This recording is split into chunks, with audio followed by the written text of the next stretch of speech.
Kamusta na mga idol, boxing update naman tayo ngayon, pero bago tayo magpatuloy, pa-like and subscribe naman po and always po pahit ng notification bell para updated kayo sa ating mga daily boxing update. Bob Arum mas gustong maikasa ang magiging laban nga po o laban between Casimero Alas Angas ng Pinas kontra dito sa halimaw ng Japan na si Naoya Inoue. Di naman lingid sa inyong kalaman na meron ng next fight or talagang napipintong laban itong si Casimero kontra nga po kay Doheny, at ito namang si Naoya Inoue dito kay Luis Nery.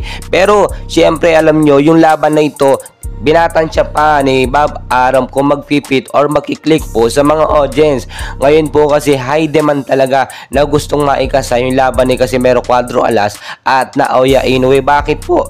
Milyong-milyong pera po ang mag-i-sponsor at ilang mga malalaking kumpanya ang magbibigay ng pera para lamang matuloy yung laban nila. Unlike po kay Inoue at Luis Nery, maliit po ang budget. Kahit po sabihin natin na dadaan pa sa boxing promoter ni Casimero Cuadro Alas bago sila magkaroon ng laban ni Naoya Inoue, pag dinesisyonan po yan ni Bob Arum, wala pong imposible. Dahil nga po high demand at malaking pera ang posibleng maligom between Casimero at Naoya Inoue, talagang ikakasaya ni Bob Arum as soon as possible ngayon 2024.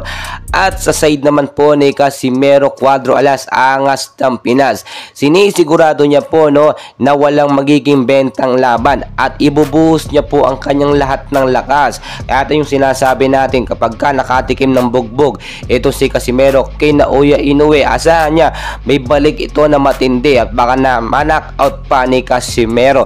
At ayon na rin po sa ating mga nakuhang source, as of now talaga nag-training na ng matindi itong si Casimero at si Naoya Inoue.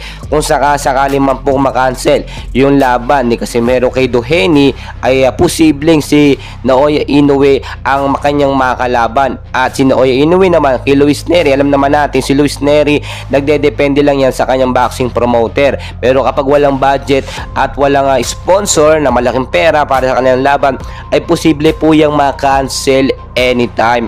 At ayon na rin naman sa ating mga nakuhang source, high demand talaga at gustong gusto ng mga Filipino fans kasama na sa ibang bansa, lahat po ng mga Pilipino dyan, yung magiging laban ni Casimero at Naoya Inoue. And well guys, kung sakasakali po talaga na sila ay magkaharap, malaki naman ang tsansa ni Casimero na manalo dito kay Inoue dahil napanood na at napag-aralan ni Casimero Alas ang diskarte kung paano po tatalunin itong halimo ng Japan na si Inoue. Hindi pwedeng yung mangyari yung ginawa ni Inoue kay Marlon Tapales. Talaga may kalalagyan itong si Inoue kapag nakalaban niya ang Angas ng Pinas. Pambato natin yan, Casimero Cuadro Alas. And well guys, patuloy ko po kanya update, and please don't forget to like and subscribe for more boxing updates sa Pilipinas po. Maraming salamat.